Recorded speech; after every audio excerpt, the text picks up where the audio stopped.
Hello everyone, in this tutorial I'll show you how to upload an image to Leonardo AI. First thing, navigate to the image generation section, then click add an image to get started and upload your main image.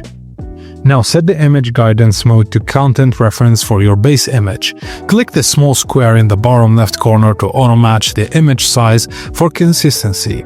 Now upload the image with the style you want to borrow and then set this one to style reference.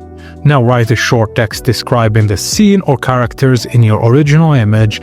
For example, a man walking along the coast with seagulls in the sky. For artistic renderings, use Adobe XL. For photorealistic transformations, use Leonardo Vision XL with the dynamic preset.